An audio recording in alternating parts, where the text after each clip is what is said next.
Welcome to Discover Indie Film. I'm your host, Jeff Howard, and I'm honored to I've got three people on Zoom right now. These are the three gentlemen who were the key creators of the amazing short film, Bryers Cucumber Tostinos.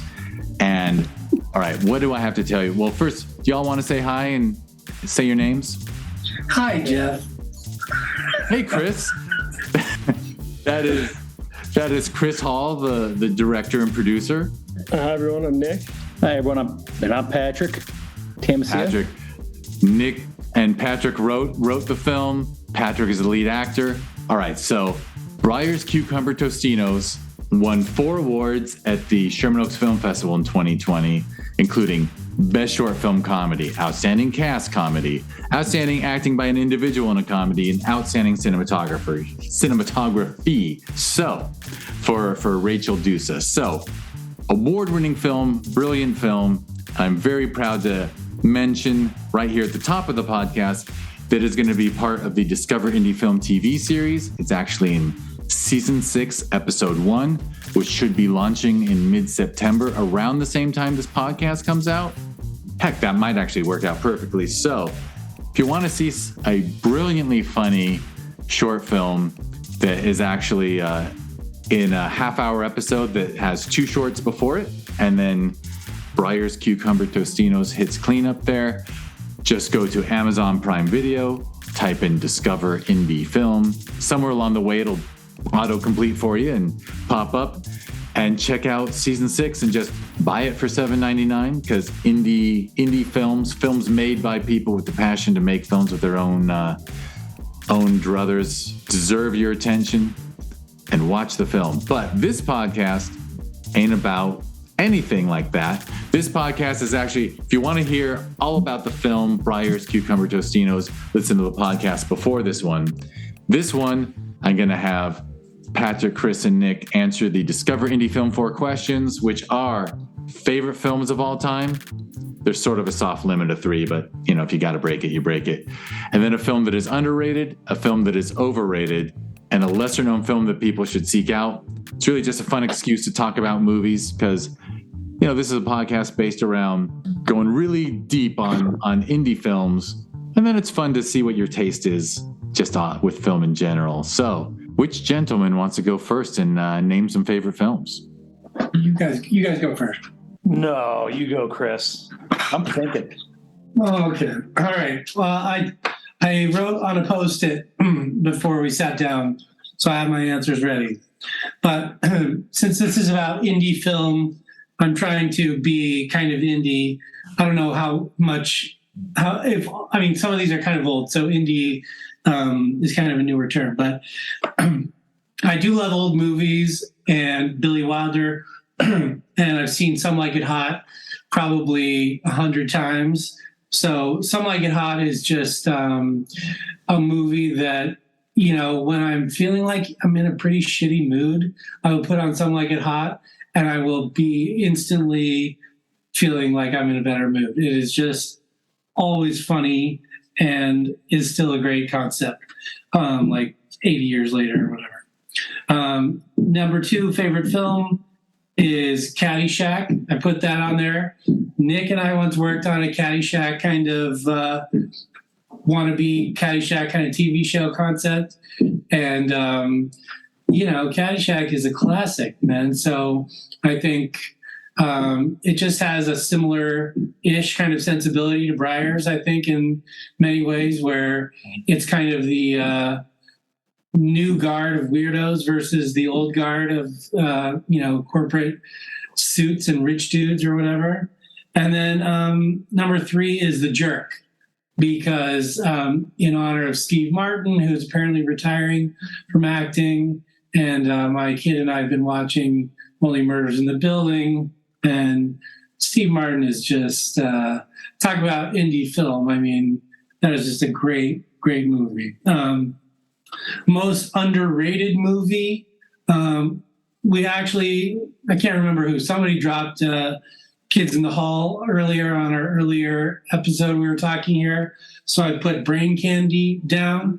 I don't know if you guys have seen Brain Candy, but that is comedy gold. I think it is vastly underrated. There was just a documentary that came out about the kids in the hall. But Brain Candy is like, it is weird. Talk about a movie for your 420 audience. I think Brain Candy fits into that. And overrated movie. I'm going to say The Hangover. Overrated. Oh, Fight me. I mean, The Hangover, I just don't know that it's got a good concept. It's got some funny beats in it, but did they need to keep making sequels of that movie? Or are they, like marry a hooker or whatever? It just, the whole thing felt like one movie was enough of that. And was that so it's not really The Hangover, but The Hangover series. Okay. All right. Maybe the Hangover franchise. I love that they made a franchise out of The Hangover. For it was real. a money grab, complete money grab. And do you have a lesser known that people should seek out? Oh, a lesser known. I forgot to write down a lesser known. I got distracted, but Well, we could just start commenting. Does Patrick or Nick want to comment? Yeah. Well, Yeah. No, I would say that I truly didn't give it much thought because I assumed that Chris and Patrick would be of more interest to the audience. But I did have trouble. I was like, I don't know what's overrated. Who am I to say? I sort of rejected almost the premise. I thought to myself, I mean, it would have to be something like, like Todd, like The Hangover, something where it's like, he's going to be fine. Nobody cares if I think it's overrated or it was enough with that already. So I was not brave enough to make a decision, but it was along the lines of what Chris said. How's that for hedging? It's a dicey one. Sometimes I tell people, look, you're not saying it's bad. You're saying the critical acclaim does not meet the quality, or you're saying, I sometimes, I'm a huge Coen Brothers guy. And I use this example of I love all their films, but the fact that No Country for Old Men got them Best Picture, and I could name like 5 Coen Brothers films that I hold on in higher esteem. Mm-hmm. Like I wish Miller's Crossing had gotten them Best Picture, not No Country for Old Men. So anyway, I could even say that one's overrated. It's an amazing movie. It's just, why you got to give the Coen Brothers a best picture Oscar for a work that may not be their best, That's the way to answer and approach the question. But I guess it's your question, so you have an insight. I know, and I've had 3 or 4 years to figure out how to make it sound like less of an asshole question. Right, but that is good, and that is a good point about the Coen Brothers. They're on my very short list I'm putting together of possibilities for favorite of all time. All right, well, I just want to say I totally appreciate Chris's list. I grew up worshiping Steve Martin, and I think about The Jerk every time I pump gas. Mm-hmm. I do too. Yeah. He's shooting the cans. Yeah. Why is he shooting the cans? I think about that stuff all the time. And Caddyshack, I want to ask you a personal question. Have you shown it to your kids? No, definitely not. It's like it's got some R-rated moments in it. I suppose. Oh, it does. And it's also like it's totally from another. Yeah, I just wonder if it holds in terms up. of I like wonder how our it holds up. culture. Oh, it holds up. I mean, I watched it again recently, and it's hilarious. I mean, Rodney Dangerfield's, Chevy Chase. I mean, there's like it's got all those early SNL moments in there that are just like it delivers on some great jokes in that movie. It's hilarious. Yeah, absolutely. All right. And with Steve Martin, I'll jump in and say Planes, Trains, and Automobiles 2 is really one of my favorites. And something that works for so many different reasons. So you can revisit it, no matter how you're feeling. You can make that your underrated. Is it underrated though? That was another difficulty I had with the question. Is that what I don't think anyone ever, I bet it's not on any top 100 list anywhere ever. And I actually think when John Hughes made those 2 grown-up movies, Planes, Trains, and Automobiles, and She's Having a Baby, I thought they were like his 2 best films. Yeah. And everyone has Breakfast Club or 16 Candles as one of the best films of all time. Yeah. And like, come on, John Hughes was a genius. Totally. Just like I'm sure Karate Kid is on everyone's Ralph Macchio list, but for me, it's My Cousin Vinny. That's a great movie. I love My Cousin Vinny. Very underrated, or one that people don't talk about enough. What else did I have? You know, a lot of the stuff that we kind of alluded to in our other interview, the Python, Life of Brian, A Fish Called Wanda. I made a joke to Chris and Patrick that I wasn't going to answer these questions, and I would just say Clifford for everything. Clifford, the one. But Clifford is one of those. It's not a perfect movie, but I don't know. There's moments, there's experiences you have in movies that just stay with you, and I had a few of those with Clifford. That definitely was part of inspiration for Bryers too. Yeah, totally. Or at least something that we tried to look to for a way to handle that kind of character. Yeah. Are you actually telling me that you imagine that big red dog? No. Martin Short, 1994 clip. Oh, thank you for clearing it. Oh, it tells you I've watched way too many kids movies over the years. No, that's an honest mistake. Yeah, Clifford and every time I see it on like the guide, I'm like Clifford, and then I'm like. By the way, I just visualized you using the big red dog as a metaphor for Bryers Cucumber Tostinos walking around the mini mart. Either way works. Yeah, either one. So you mean Martin Short's Clifford? So Only Murders in the Building is, of course, another Only Murders in the Building reference. Clifford is, by the way, underrated as like fuck. Yeah. I mean, that is a movie on nobody's greatest comedy lists, but it is so good. I mean, yeah, Nick is like kind of poo-pooing it. It's not perfect. It gets like I just haven't seen it in a while. The ending sequence when they go to like the weird twisted carnival ride, and it turns into like, a candy flossing episode where you're like on LSD and some like all the bad drugs all at the same time. It gets really weird, but Martin Short is so good in that movie. I mean, he is like, how come? I mean, he's just like brilliant. I watched with my kid actually, Inner Space like a couple weeks ago, and my God, I mean, he's just like, before Jim Carrey was there, Martin Short was there. That was one of my favorite movies as a kid, was Inner Space. Yeah. That's not on my list. I just thought about that now when you brought it up. But like, yeah, that was an incredible movie. Martin Short deserves that title. Never Not Funny. Martin Short is always bringing it. And Three Amigos, he basically steals the whole movie from Steve Martin and Chevy Chase. Yeah. Ned Niederlander. Yeah. That was on my list too, but again, I'm not underrated necessarily, but excellent. Fair enough. I was watching just lately. I guess it's a series, but it was based off the sort of the mockumentary, which may have been a feature, but Taika Waititi and Jermaine Clement's What We Do in the Shadows. Mm-hmm. That's been really funny. I haven't watched that yet. Is that good? More people should. It's very good. It's flawless. Oh, I gotta watch that. The movie is great, and then the series is actually almost as if they did it even better rewrite. Yeah. I'll check that out. That's been really funny. All right, Patrick, what's your list? All right. It's hard, man. These are hard to do for me. These are hard questions.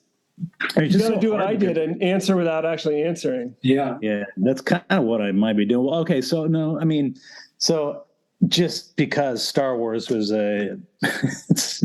I love Star Wars. It was my favorite movies growing up, still are. The original trilogy. I'm a Star Wars nerd, so I have to say that. I'll just say that as a franchise whole. The one movie I remember watching and having like a visceral reaction. Is visceral the right word? Could be. Did you throw up? very, very emotional reaction was, and this might be cliche, but it was Shawshank Redemption. I feel like that's on a lot of people's. That's such a cliche, like favorite movie, but it truly was when I saw that movie. Saw it when I was 16, and just was emotionally gutted at the end. Just I love that movie. Had a huge resonance for me for some reason. As someone who's done Hard Time, did it land differently? It landed. It just meant something to me. Wait, can you go back though to Star Wars, because that's totally legitimate and valid? But what's your favorite Star Wars? Empire. Yeah. Well, you said that really fast. Yeah, of course I did. Yeah, that was like there was no hesitation there. Well, I would have been the same except for Rogue One. I just really. Rogue One was great. Rogue One was great. I loved Rogue One. Yeah. By the way, Rogue One is definitely the best film since the original trilogy. Sure, Hands I agree down. with that. Yeah. I have to put in a plug. My friend produced. I know a friend of mine produced this series called Light and Magic that is on right now about the history of industrial light and magic. Very good. Being built in a warehouse in the valley, and it's just a great story of a bunch of film lovers and oddballs who came from like nothing, dirt poor kind of people, and taught themselves all this like cutting edge technology and visual effects stuff, and now are like the pillars of this, legends of this community. So it's a great doc about the Star Wars people. Yep. By the way, I have to tell Patrick this. I'm going to tell you while we're recording. Your film's in episode 1 of season 6 of this TV series we were talking about. In episode 3, the third film is called My Roommate the Jedi, and it is a brilliantly made comedic Star Wars fan film that I think is second to Rogue One as far as post-original trilogy Star Wars movies. It's the guy spent 5 years doing all the effects himself in his spare time, and as a Star Wars fan, I can't wait for you to see it. Because when is it premiering? Well, it's going to be, sometime in September. When you find out when Discover Indie Film hits Amazon Prime Video, that's episode 3 of season 6. Yeah, I'm excited to see that.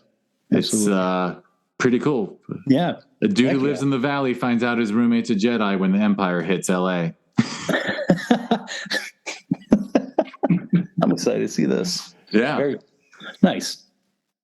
Man. And do you want to hit underrated and overrated? So I was trying to think of this too. Like, I think underrated. I was going to put this one. Listen, this is hard. Like, there's so many movies. These are the ones that just popped in my head. I think underrated was Idiocracy. Did you, my Judge movie? I love that movie so much for what it stands for, but also the stupidity of it all. I very much appreciate Dax Shepard, and I really love him in this movie because he plays such a great idiot. But the whole movie in general is it's absurd, and it's funny, and it's true, and it's too real in a way. That's my underrated, if that were to be underrated. My overrated, and I don't know why this one came to my head. I just remember when I watched it, and it was after it won the Academy Award. I think it was in 2006. I remember watching it and being like, I was really disappointed, was the movie Crash. Do you remember that? I thought that movie was so overrated, and it was so on the nose that it was just for me, it was like cringy at times. It was like super cringy. Dude, one of those movies that does not age well either, Yeah, I bet. I haven't seen it since the day I saw it. I was like, I didn't like it. I thought, and it won the Academy Award for Best Film that year, and I was like, man, that was just a movie that was just too on the nose for me. I think Matt, what's his name, won Best Actor for that too, right? Matt Dillon? Did he? I think he did. Oh God, I don't remember. Best or supporting, maybe. Yeah, maybe because it was such an ensemble. Yeah, that movie was. I forget what it beat out, but it was almost one of those years, right, where like everyone just went with the safe ensemble. I think it was a safe bet. I think that was a safe bet year. I remember that. It was like, what year? It was the Good Night and Good Luck came out that year. I don't remember the other ones. I just remember it was up for that. But yeah, that was my overrated one. So, yeah. I mean, not to be a dick, but I feel like almost you could just go to the TCL Chinese and look at the list of Best Picture winners, and that's your overrated list, because it kind of feels like every year the film that deserves it doesn't get it. Yeah. And one that doesn't deserve it gets it. Typically. Dude, the Oscars are in so much trouble right now. They are just like, if this is a podcast championing indie film where we can shit talk the establishment community, I mean, talk about the Oscars. My God, how are they going to come back from that thing that happened last year, the slap? I mean, that just feels like they were already in hot water with all the Oscars so white and everything, and now that just feels like the Oscars are over. Like, talk about cringe. I mean, it is not cool anymore. Maybe it's worth a lot of money and a lot of industry respect, and like I totally get, like, nobody wants to hate on the Oscars, but they are struggling to figure out who they're really working for, I think. I agree. I stopped watching it. I used to always be about like Oscar pools and stuff, and now I don't know. I can't. Well, when they give a fan award to the what's his name cut, the Snyder cut, and it's like all run by bots or whatever, chosen by like white supremacist bots. I mean, the whole thing is like, God, dude, this thing is. There were good bots shady. on both sides, Yeah. And now I'm blanking on the Nomadland was a good film. I'm happy to say Nomadland was a very, very good film. Nothing about it was Best Picture-y and like a film that it's not a There Will Be Blood that I'll come back to over and over and find it amazing. That was one of my three I was going to put in there. Couldn't figure out There Will Be Blood. Love it. Love that movie. Yep. And it lost to No Country for Old Men. I know. That was a good year for movies too. A good year for Marfa, Texas. Yeah. Yeah, that's right. Weren't they competing against each other? Like, didn't I don't know how the production schedules have to. Like, they're conflicting. Like, at one point when they're burning the oil thing, they were No Country for Old Men had to stop filming that day because in the background you could see the plumes of smoke from the oil derrick. I heard that story. No, that's excellent. But definitely going to spread that. I love hearing Marfa, Texas mentioned because did anyone see the Amazon Prime series I Love Dick? I did. No. Based in Marfa, amazing series, actually. Right. One of the best things Prime's done as far as their original stuff. Can I ask, what's it about? It's called I Love Dick. What is it about? I Love Dick. I Love Dick is an incredibly famous feminist memoir but apparently it's about a married woman who falls in love with a co-professor at a college named Dick. Oh, nice. And it's sort of just but they reframed it and they moved it to Marfa, Texas, and it's about and it stars Catherine Hahn, who I think I would watch her tie her shoes. She's like just one of the greatest we've got. And I Love Dick is Kevin Bacon as well. And Kevin Bacon plays Dick, and Griffin Dunn, who's also amazing, plays her husband, and it's an amazing study of humanity and monogamy, and it was excellent. I've got to watch what I say now because I just started talking about monogamy. But anyway, I'm going on and on about I Love Dick just because Nick mentioned Marfa, Texas. But anything anyone want to toss in before we wrap it up? Any a movie very few people have heard of, but you think is worth watching? That one's tough. Yeah. I know there's something in there. I just can't think of it off the top of my head. Well, I saw last year. I saw the movie that did not win all the Oscars, but it's called. It's this movie from from like Denmark or something like that, and it's called The Worst Person in the World. Have you guys seen that movie? I haven't seen it. I heard it's very good though. Amazing. It was like a cinematic, like life-changing, eye-opening moment. And I watched that movie. I was like, God damn, this movie is so good.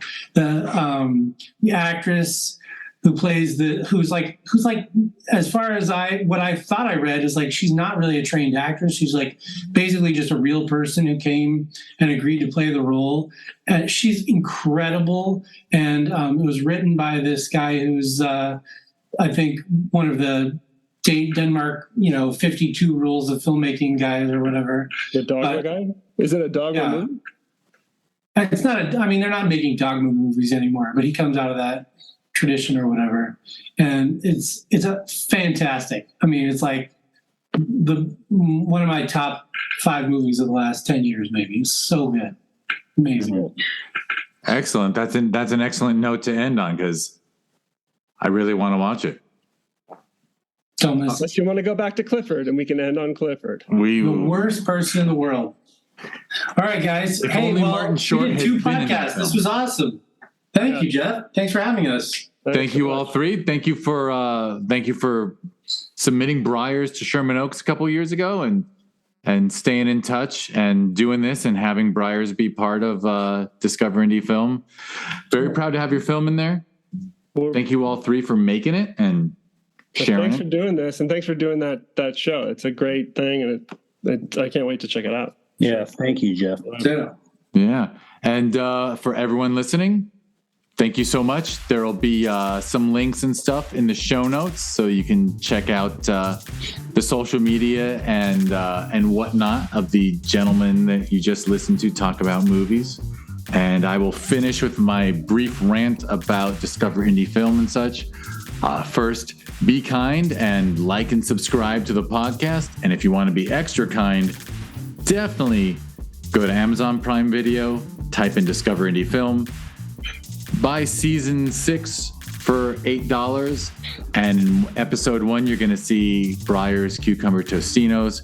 Watch all 10 episodes, enjoy them, then watch the first 5 seasons because they're all great. And just be kind and support indie film, as they say. If you want to learn more about the podcast or TV series, just go to discoverindiefilm.com. If you want to check it out on social media, it's at DIFWins. And we talked about Sherman Oaks Film Festival, where Bryers Cucumber Tostinos took home 4 awards. Every November, we hold that festival. You can learn more at ShermanOaksFF.com, and it's at ShermanOaksFF on social media. Sister Festival every June, FilmInvasionLosAngeles.com or FilmInvasionLA.com, at FilmInvasionLA on social media.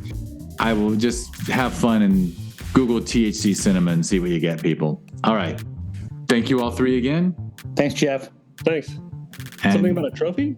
yeah, well, I'll stop recording and then I'll mention it. Thank you, everyone. Thanks, Jeff. That was so fun.